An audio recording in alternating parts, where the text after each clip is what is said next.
Hi, I'm Robert Martin, making you a guest video for Jackie's blog here in my hotel room. Sorry the lighting's not better, it is what it is, and I think you'll be able to see what's going on. Now, if you saw my last guest video, I spoke about the myriad advantages of high-intensity interval cardio compared to aerobic type cardio. Two of those advantages in particular, very important for me.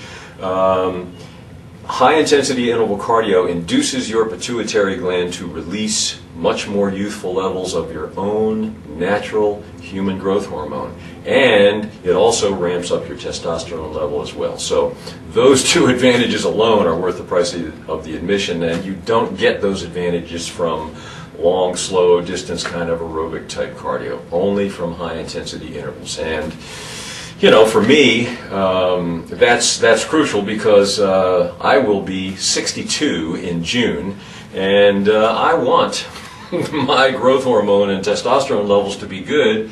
And let me back up a little bit and see if I can get in better light here and still stay in the frame. And obviously, they are. You don't get this kind of muscle definition and this kind of low body fat unless your natural human growth hormone and testosterone are at good levels.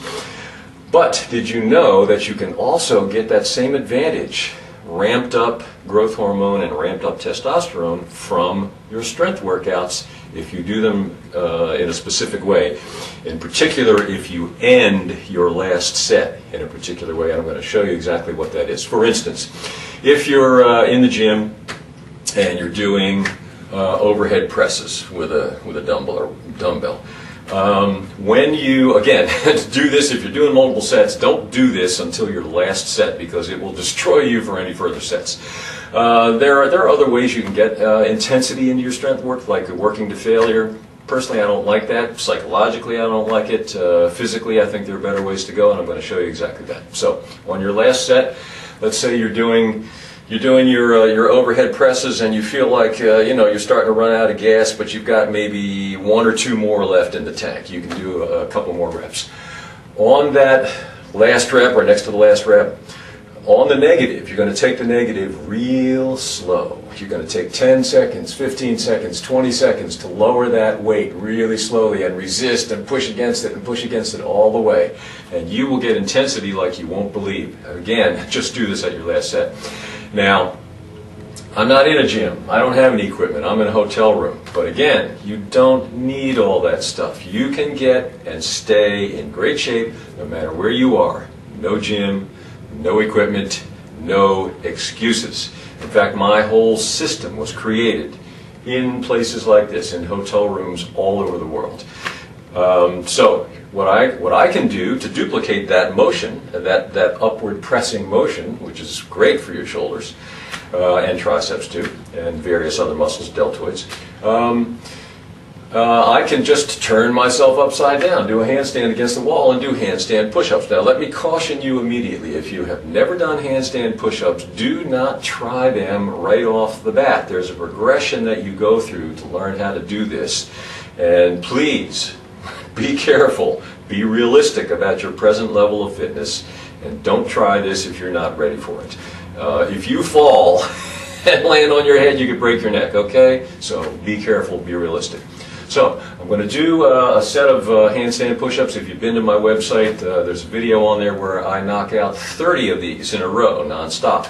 I'm not going to show off and do anything like that here because that's not the point. The point is what happens at the end of the set. So I'll just do kind of a normal set, and then watch what I do at the end of the set to really ramp up the intensity, which is going to ramp up my growth hormone and my testosterone. So handstand push-ups, and watch what happens at the end.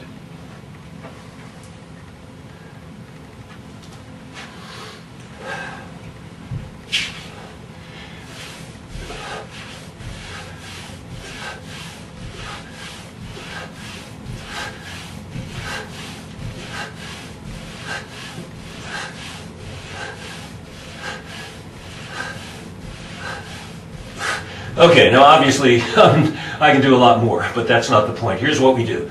On the last negative, 1, 2, 3, 4, 5, 6, 7, 8, 9, 10, 11, 12, 13, 14, 15, 16, 17, 18, 19, 20, 21. Okay, now, obviously I was resisting and pushing and squeezing and fighting against that all the way.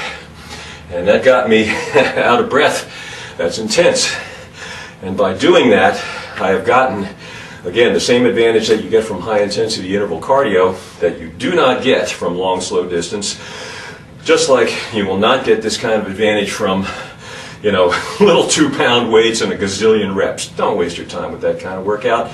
Intensity is where it's at in both your strength workouts and your cardio. It's got to be intense. To build muscle, first of all, you won't get it from a million reps with low weights. You've got to go intense to build muscle, and also, again, for me, at my age, almost 62, to ramp up the human growth hormone and the testosterone. That, what I just showed you, will do it. And you can apply that to any exercise. If you're doing curls, which again I don't do any isolation things. I do all multi-joint, multi-muscle group things. But if you're doing curls, do that last negative really slow and resist really hard. Make it intense. Okay, so there you go. That's a great technique for you. Now you know 2 ways to ramp up your intensity in both your cardio workouts and your strength workouts. So hope you enjoyed this. If you want to find out more about my system, Jackie will provide you with the information how to find me. And hope you got something from this. Hope you enjoyed it. Make it a great day.